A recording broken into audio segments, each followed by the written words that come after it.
მოგესალმებით, ძალიან დიდი მადლობა, რომ ხართ ჩვენთან სტუდიაში. ბატონო ემზარ, თავდაცვითი და უშიშროების კომიტეტის თავმჯდომარის მოადგილის კანდიდატურა ჩაავარდა ამ თანამდებობაზე. საჭირო ხმები ვერ მოაგროვა ასევე ნაციონალური მოძრაობის წარმომადგენელმა. საინტერესოა, როგორ ფიქრობთ, რატომ ვერ მიიღეთ მხარდაჭერა? მოგესალმებით, მივესალმებით თქვენს მაყურებელს, სრულად საქართველოს მივესალმები, ვიულოცავ გიორგობას, ყველას. მადლობთ, ჩვენს გილოცავთ მოგვიანებით. მადლობთ. მოკლედ რატომ ვერ მივიღე, ეს ცოტა აი ჩემს მე გეყოლებათ რესპონდენტი, მაგას უნდა გითხოთ. რატომ ვერ მივიღე? ირაკლი სესიაშვილი, აუცილებლად გითხავ მას. თქვენ როგორ ფიქრობთ? ნუ მე ვფიქრობ ასე, რომ ის მომენტი, რომ ნაციონალებსა და ოცნებას შორის რაღაცა როგორც ჩემი მეგობარი ირმა ინაშვილი იძახის, რომ ჟღურტუნი მიდის, ეთქობა იმის გამო. ჟღურტული მიდის ნაციონალურ მოძრაობასა და ქართულ ასე არის ახლა. თქვენ როგორ ფიქრობთ, საერთოდ? ნუ ეს არის ტესტირება ერთგვარი. რაც დღეს მოხდა, რაც აწი მოხდება, შევხედავთ ახლა. დღეს უბრალოდ ცოტა ისეთი სიტუაცია იყო, რომ შეთანხმება მოხდა, გარიგება მოხდა ერთმანეთში, რომელიც რომ არ შეიძლება ალიანსა და ქართული ოცნების არა, პატრიოტთა ალიანსა და ნაციონალებს შორისო. არანაირი გარიგება არ ყოფილა და არც ვერც იქნება ვერასოდეს ჩვენ შორის გარიგება. რა თქმა უნდა, პროტესტი გამოვთქვი თავიდანვე, რომ არ ყოფილა არანაირი გარიგება. მე მაინც მემტკიცებდნენ, რომ იყო გარიგება. არანაირი გარიგება არ ყოფილა. მე ველაპარაკე ქალბატონ ირმა სინაშვილს. ვიცი, რომ დავით არხანმა უბრალოდ არავისთან არ ქონია მოლაპარაკება და არანაირი მოლაპარაკება არ ყოფილა. პატრიოტთა ალიანსა და ნაციონალურ მოძრაობას შორის. რა თქმა უნდა. ესე როგორც ასეთი რომ კვოტა. დიახ. კვოტა ხომ არის კვოტა, გვეკუთვნის ჩვენ ორსავეს, ხო? ვისაც მისცემენ ხმას, ის იქნება მოადგილე. აქ არ არის ლაპარაკი მაინდა-მაინც რომ გინდა თუ არა მოადგილეობა გვინდა რაღაცა. არა, პრინციპის საქმეა რა. რადგანაც გვეკუთვნის, მათაც ეკუთვნის და ჩვენს გვეკუთვნის. აირჩიონ უმრავლესობამ და უბრალოდ დემოკრატიული პროცესია, ხო? ჩატარდეს დემოკრატიულად. ბატონო ემზარ, კომიტეტებში მოადგილეების პოსტზე 3 კვოტა უნდა ქონოდა პატრიოტთა ალიანსს და მართლმადიდებლური გუნდის წარმომადგენლები აცხადებენ, რომ ეს 3 კვოტა უკვე გაქვს. სად არის მაგნაირი საწერია კვოტა? 3 კვოტა როგორია? რეგლამენტში შედგა პატრიოტთა ალიანსსა და მართლ გუნდს შორის. არანაირი შეთანხმება არ ყოფილა. არანაირი. მაშინ მე მეტყოდნენ, ხო, რატო წარადგინეს მაშინ ჩემებმა? რატო წარადგინა ჩვენმა ფრაქციამ ჩემი კანდიდატურა თუ შეთანხმება იყო? მაშინ თავიდანვე აღარ ვიქნებოდი წარდგენილი და მორჩა. მაგრამ ეხლა მეორე მომენტია კიდევ. 1-2 დღის უკან წარმადგინეს მე რეგიონალური მართვის კომიტეტში. მიიტანეს 4 თუ 5 წარდგინება და სულ ყველა დროზე მივიდა თავის ადგილზე და ჩემმა დააგვიანა იქ. ანუ აქ ცოტა ისეთი უცნაური რაღაცები ხდება, არა? არ მივიდა დროზე, რომ მე რას ფიქრობთ? ანუ ფიქრობთ, რომ მიზანმიმართული ქმედება მიმდინარეობს კონკრეტული ადამიანების მხრიდან, კონკრეტული პოლიტიკოსების მხრიდან? როგორ ანათქვამი? ესე ძველი ნათქვამია, ხო თქვენ შეძლოთ ახალგაზრდა ხართ და არ გახსოვდეთ, ერთი ნათქვამი არის, როცა ერთი დამთხევა, კიდე იფიქრება, ორი დამთხევა როცა არის, იქ უკვე KGB არისო, ხო იცით რა? ესეთი დამხტები არ ხდება. კონკრეტულად რას ფიქრობთ, ბატონო? რას ფიქრობ, ვიღაცას არ აწყობს. ვინ არის ეს? ვინც მართავს სიტუაციებს ჩვენს ქვეყანაში? ვინ არის ეს? ვინ არის? ვინც მართავს სიტუაციებს ჩვენს ქვეყანაში? ნუ ილაშქრებს კონკრეტულად ემზარ კვეციანის წინააღმდეგ კონკრეტული ადამიანის სუბიექტი. კონკრეტულად ემზარ კვეციანის წინააღმდეგ მარტო კი არ არის. ეს არის პატრიოტების წინააღმდეგ და საქართველოს პატრიოტიზმის წინააღმდეგ არის ლაშქრობა. უკვე დიდი ხანია გახსოვთ, თქვენ ვიყავი მიმართულების სარდალი, ვიყავი გუბერნატორი და არანაირი საიდუმლოებასთან მე არ მქონდა შეხება საერთოდ. ყავთ თქვენ პირადად მხარდამჭერები ქართულ ოცნებაში, ბატონო ემზარ? ნუ დღეს ხომ 4 ხმა მივიღე ქართული ოცნებიდან. ასე რომ ყველა კი არა, იქ ახლა როგორი სიტუაციაა, გახსოვს არჩევნებზეც ხშირად იყო ნათქვამი, რომ ძალიან ბევრი ნაციონალი გადმოვიდა ოცნებაში. და ამიტომაც ეთყობა ის ხალხი არის, რომელმაც ორ ხარი დაუჭირა იმას ნაციონალებს, ხო? ნაციონალურ მოძრაობის წარმომადგენელს. იმ შემთხვევაში საინტერესოა თუ მოადგილის თანამდებობას დაიკავებს ნაციონალური მოძრაობის წარმომადგენელი ირაკლი აბესიძე. როგორი იქნება თქვენი პოზიცია? ჩვეულებრივი და შეფასება მაინტერესებს რომ მოვისმინოთ. მოგახსენებ, ახლა რომ არ იყოს ეს ნაციონალური მოძრაობიდან. დიახ. ნაციონალური მოძრაობა ასოცირდება სააკაშვილთან, რა თქმა უნდა, მერაბიშვილთან, თუნდაც ოქრუაშვილთან და იმ ადამიანებთან, ვინც გაგვიყიდეს ტერიტორიები. ვინც დაშალა ფაქტიურად ჩვენი სამშობლო, არა? არანაირი შანსი არ დაგვიტოვეს აფხაზეთის დაბრუნების. ერთადერთი შანსი იყო, ერთადერთი ფორპოსტი, რომელიც რო ჩვენ გაგვაჩნდა, ეს იყო აფხაზეთში კოდორის ხეობა 30%-ს. ამდენი დღეს ზუსტად უკაცრავა და 24 ხო არის დღეს. დღეს დილით 9 საათზე შემოგვიტიეს გვირავებთან და 4 კაცი დამეღუპა იქა. რისთვის დამეღუპდნენ? რისთვის დაუღუპე ის ხალხი? იმისთვის რომ მე სააკაშვილი მოსულიყო და ჩაებარებია ხონჩით მიერთმია ეს ტერიტორიები? ამიტომ იმის მერე 27-ში კიდე 3 კაცი მომიკლეს. 17 წლის ბავშვი მომიკლეს იქა ერთი. აი ახლა გეკითხებით, ეს ადამიანები დღეს დგანან და ჯერ ერთი გაყიდეს ტერიტორიები, გაგვისხვისეს სამშობლო, გამოგგლიჯეს გულიდან და ჩააბარეს, მოწინააღმდეგეს. და აქეთ გვეუბნებიან კიდევ რომ მე აფხაზეთის გავლით რუსეთში მოვხვდი. დამიჯდნენ ერთი აქა და აუხსნი როგორ მოვხვდი მე რუსეთში.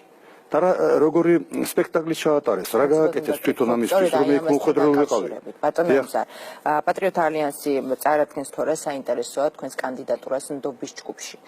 ჯერჯერობით ოფიციალური წარდგინება არ გაკეთებულა თქვენი პარტიის მხრიდან, თუმცა განცხადებები იმის შესახებ, რომ თქვენი დაშვება საიდუმლო ინფორმაციაზე არ შეიძლება, ამ ტიპის განცხადებები კეთდება ნაციონალური მოძრაობის წარმომადგენლების მხრიდან და ისინი ასევე იხსენებენ იმას, რომ მზარკვიციანი დაბრუნდა საქართველოში მოსკოვიდან. დიახ. ეხლა შეხედეთ, ნდობის ჯგუფს რაც შეეხება, ხო, ჩვენ ჯერ ნდობის ჯგუფთან ზე ლაპარაკი არა, ჯერ არის ლაპარაკი მოადგილეობაზე. მე ეტაპობრივია ეს ყველაფერი, ხო? და დაბრუნდა და როგორ მოხდა მოსკოვში მზარკვიციანი? ვინ მოუწყო ეს ხაფანგი, რომ მოსკოვში მოხვედრილიყო მზარკვიციანი? ვინ მოუწყო და სწორედ ამ ადამიანებმა, თვითონ ბოკერიამ, მისმა კამანდამ, სააკაშვილთან ერთად და ნაციონალურ მოძრაობამ, რომლებიც იყვნენ შეთანხმებული რუსეთის სპეცსამსახურებთან, რა თქმა უნდა, ქართველები იყვნენ ჩარეული იქიდანაც აფხაზეთში იმაში მოსკოვში მაცხოვრებელი ქართველები, რომლებიც რომ ახლოს შემოვიდნენ ჩემთან, რა თქმა უნდა და ძველი ნაცნობობაც იყო ჩვენ შორის ზოგიერთებთან და ისეთნაირად ჰქონდათ დაგეგმილი, რომ მე უნდა წავიყვანეთ რამენაირად კოდორიდან და მოახერხეს კიდევაც, ჩამიტყუეს და წამიყვანეს იქიდან. ეხლა შეხედეთ, ამის მერე უნდათ რუსებს რომ მე მომეწერა ხელი რაღაც ქაღალდზე რომ მე თანახმასაო რუსეთის შემოსვლაზე. აი რა ქონდათ მაგათ დაგეგმილი. რატო არ გამანადგურეს აქა რომ უნდათ ტერიტორიის ჩაბარება და მაგრამ ჩემ საკუთნაში ლიკვიდაცია რატო არ მოხდა, ხო? დიახ. იმიტომ რომ მე ვის დააბრალებდნენ ჩაბარებას. ამიტომ უნდათ რომ მე გამწარებული ჯერ ინფორმაცია მომცეს რომ სახლები აგვიფეთქეს მერე ქალია მოკლული და სახელი არ მითხრეს ვინ არის ქალი არიციან და რა თქმა უნდა მე ვიფიქრებდი რომ დამომიკლეს, მაგრამ ჩემთვის სულ ერთია სხვათა შორის რომელიც მომიკლეს ისიც დასავით იყო ჩემთვისაც. ამის მერე მოდიან ჩემთან და მეუბნებიან რომ აი გამწარებული ხო ხარ, აი შეხედე რა გააკეთა ამ სააკიანმა და ასეთ რაღაცები და მეუბნებიან რომ მოგვიწერე ხელი შენ რომ თანახმას ახარ შევიდეთ კოდორის ხეობაშიო. კი მაგრამ ჩემი ხელის მოწერა რატო გინდათ? ანუ მე მოგიწერთ ხელს თქვენ შეხვალთ კოდორის ხეობაში და მე ვინ ვარ? 2 წელიწადია მე არავინ არა ვარ, არა მე საინტერესო რატომ ითხოვდნენ ხო, ამისთვის ითხოვდნენ, მე რომ მომეწერა ეს ხელი დღეს ეკნებოდა თამათ ნაციონალებს ხელში რომ კრისტიანმა შემოიყვანა რუსები კოდორის ხეობაში. მაგრამ რადგანაც ეს ვერ მივართვით, ამის მერე იყო ის რომ მე ჩემი ოჯახი გატყუებული ყავდათ უკვე რუსეთში. და სადღაც ვიყავი ჩემი პატარა 2 წლის ნახევრის იყო გოგონა პატარა შვილები, ცოლ-შვილი გაყვანილი ყავდათ უკვე და იყვნენ სოჭაში. რა თქმა უნდა, რომელი ჭკუათ ყოფილი საერთოდ საწავიდოდი. ამიტომ მომახვედრეს ჩიხში და იქ იყო როგორი სიტუაცია, ხაფანგები იყო დაგებული რამოდენიმე. ერთ-ერთი ყველაზე იოლი ხაფანგი რაც იყო, იმაში ჩავდი ჩემი ფეხი. რადგანაც რომ სხვა ხაფანგი რომელშიც ჩავდგამდი, ეს იყო პირდაპირ მიმართული იქითკენ რომ სვანების სეპარატიზმზე გადაჯიკავება უნდათ სეპარატისტულ რელსებზე. მე რომ ეგ დამეხოცა ხალხი წამოვიდნენ და დაერეოდნენ თბილისში სვანებს და თელს დანარჩენ საქართველოში, იმიტომ რომ ყოველი ზალა მათ ხელში იყო და მათ ეს ხონდა დავალებული რომ რამენაირად სვანებისთვის ეჯიკავებიათ სეპარატიზმისკენ. აი ეს არის, ეს ავირიდე მაშინ ფაქტიურად და წავედი და გავყევი დინებას. ამის მერე იმას მიხსენებენ ხოლმე იქიდან გველაპარაკებოდაო რუსეთიდან ეს დისკები რო იყო გამოგზავნილი. მე მქონდა ორი ვარიანტი. ერთი რომ უნდა წავსულიყავი მართლაც ღალატზე, მეორე ჩემ თავზე, ჩემი თავის საწინააღმდეგოდ მელაპარაკა. ყოველი ის დისკი რომელიც რო წამოვიდა გამოგზავნეს აქა და ჩემი ლაპარაკი რაც იყო, ყველაფერი იყო მომართული ჩემს წინააღმდეგ. მე ვიცოდი რომ ეს იყო ჩემს წინააღმდეგ ხოლმე და ხოლმე. აი ხო ხედავთ, ეხლა იყენებენ ამას ჩემს წინააღმდეგ, ხო? ბატონო ემზარ, საკმაოდ სკანდალურ, საკმაოდ ისეთი ცხელი განცხადებებია. მართალია ეს და იმიტომ სიმართლეა ხოლმე და ხოლმე. არსებობს ამის დამადასტურებელი, არ ვიცი, დოკუმენტაცია, რაიმე ამის დამადასტურებელი. რაიმე დამადასტურებელი გეუბნებით ეხლა ფირები ხო არსებობს ჩემი განცხადების და ჩართეთ ერთი მოусმინეთ, აბა ვის წინააღმდეგაა ეგ მართული. რამე ზიანი თუ მიადგა ჩვენს ქვეყანას იმ ჩემი განცხადებებისაგან, ზიანი ადგებოდა ჩემს დას ციხეში, ადგებოდა ჩემს ოჯახს. ყოველი ჩემი განცხადების შემდეგ ძალიან ცოტა დრო მაქვს და აუცილებლად უნდა გავიხსენოთ თქვენი ციტატა, რომელიც უნდა წავიკითხოთ თქვენი ციტატა თქვენი განცხადებიდან. ეს გააკეთე დაახლოებით 1 თვის წინ. ნაციონალები ვეღარ გააგრძელებენ ოპონენტებისთვის რუსეთის აგენტის იარლიყის მიწებებას, რადგან ნაცების ლიდერებზე ვითომ პროდასავლურები რომ არიან, ძალიან ბევრი ინფორმაცია მაქვს. კარგად ვიცი სინამდვილეში ვისი რეზიდენტებიც ბრძანდებიან და პარლამენტში ფაქტებით დავულაგებ ყველაფერს. რის თქმას აპირებთ საინტერესო? პარლამენტში, როგორ წერია, პარლამენტში ფაქტებით დავულაგებ ყველაფერს. თუმცა მე იმედი მაქვს რომ ერთი პატარა ძალიან მაინტერესო რომ დრო აღარ აგაქვს და დრო რო იყოს ბევრი რაღაცებზე შეიძლება ლაპარაკი უკვე რა თქმა უნდა, მაგრამ ერთი ფაქტი ავიღოთ ასეთი. მერაბიშვილი ვანო. რომელიც ერთ დღეს წამოხვდა თბილისში, გაახსენდა კოდორის ხეობა, შედის კოდორის ხეობაში, ხვდება იქ ვიღაც გენერალს რუსეთიდან შემოსულს, მწვადებს სწავენ ვის? მერაბიშვილი და ის და საუბრობენ რაღაცებს, მერე საბორგულებიდან ცვლიან რაღაცებს, მერაბიშვილი მოდის თბილისისკენ, ის მიდის სოხუმისკენ და ცეცხლს ვიღაცა ესვრის. თუ გახსოვთ თქვენ მე რო ავიღე მერაბიშვილის ტერორისტული აქტი მერაბიშვილზე განხორციელებული ჩემ თავზე. რატო არ აღიძრა სისხლის სამართლის საქმე 11 მუხლი რო აღმიზრეს და შეთითხრეს. რატო არ აღიძრა? იმიტომ არ აღიძრა მე ინტერვიუ მივეცი დაახლოებით 6-7 თვის მერე.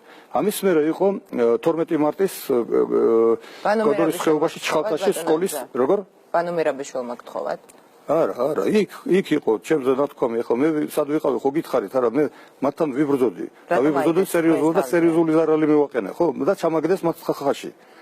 მაგათმა გააკეთეს ყველაფერი, ეს მათი მოწყობილი იყო. აქ იყო როგორ რომ მარტო ერთი სახელმწიფო არ იბრძოდა იმისთვის, რომ კოდორის ხეობა ჩაებარებიათ. ამას ადრესს მაქვს ნათქვამი და კიდევ გვეუბნებით. ამერიკელებიც ამას გვეუბნებოდნენ, რომ ჩასაბარებელია კოდორის ხეობა. რატომ რო კითხეს? იმიტომ რომ ხელშეკრულებით არაა გათვალისწინებული. რომელი ხელშეკრულებით ეს თქვენი საქმე არაა. აი ეს არის ჩვენი დამოუკიდებელი ქვეყანა. აი ამიტომ არის ლაპარაკი და აი ამიტომ არის რომ საიდუმლოებასთანაც ეშინიათ ჩემი ახლოს მისვლა და ამიტომაც ეშინოდა და ადრეს ჩემი დაშვებული რო არ იყო და ახლა რაც შეეხება მერაბიშვილს მაშინ გავუკეთეს პიარი ამითი. რომ ვითომ და აი რუსებმა ესროლეს და რაღაცა და თან როგორი სიტუაციაა ჩანერგვის მეთოდები არსებობს სხვადასხვანაირი, ხო? აი ეს არის ის მომენტი, მაგრამ დასავლეთში კი არ ნერგავდნენ ამათ. დასავლეთმა ძალიან კარგად იცოდა, რომ ესენი უკგბ-სთან დამშრომლები არიან. ვინ შექმნა ნაციონალური მოძრაობა? საქართველოში ყველა მისის უკვე რომ რუსეთი შექმნილია და იგორ გიორგაძე შექმნილია ნაციონალური მოძრაობა. ქვეყანა მისის და თქვენ არ იცით? მთელი საქართველოს ამას ლაპარაკობს. დიახ, მისი შექმნილია და მანარაჩუკა ჯიპი სააკაშვილის პრეზიდენტობამდე ბრონირებული ჯიპი. აი ეს არის უბრალოდ რომ ესა თვალთ მაქსობა, რომ ხალხს ატყუებდნენ თორე არც ამერიკა არ ტყუდება ამითი და არც დასავლეთი არავინ არ ტყუდება ამითი. ყველა მიცის ეს რომ, მაგრამ ისინი თანხმდებიან ერთმანეთში და აი ეს როდის გამოაშკარავებენ იმას, რა ხელშეკრულებაა დადებული რუსეთსა და ამერიკას შორის საქართველოსთან დაკავშირებით. და დღეს რა ხდება ახლა აფხაზეთში? რო ქმნიან იქ 20,000-იანი ჯარი რომ უნდა შემოიყვანონ და შექმნან ბაზა აფხაზეთში, გალში რუსებმა აფხაზებთან ერთად. იქნებ სამხედრო გარდაქმნას რო აკეთებენ, დიახ, ეს იქნებოდა იმ შემთხვევაში კოდორის ხეობა რო ჩვენს ხელში ყოფილიყო. 13-ში შემოვიდნენ აგვისტოს კოდორის ხეობაში, სულ 30-40 კაცი შემოვიდა, მეტი კი არა.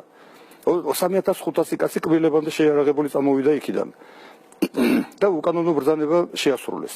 ბატონო იმზე რამდენიმე წუთის წინ ამოიწურა ჩვენთვის განყოფილება ძალიან საინტერესო განცხადებებს აკეთებთ მე ძალიან დიდი იმედი მაქვს რომ უახლოეს მომავალში გაცილებით მეტი დრო გვექნება თქვენთან სასაუბროდ და გნახავთ ისევ სტუდიაში გმადლობთ რომ დავუკვირდით რომ 20-30 შეკითხვებს ზენზარ კვიციანი პასუხობდა რეკლამის შემდეგ ირაკლი სესიაშვილი 20-30-ში დაგელოდეთ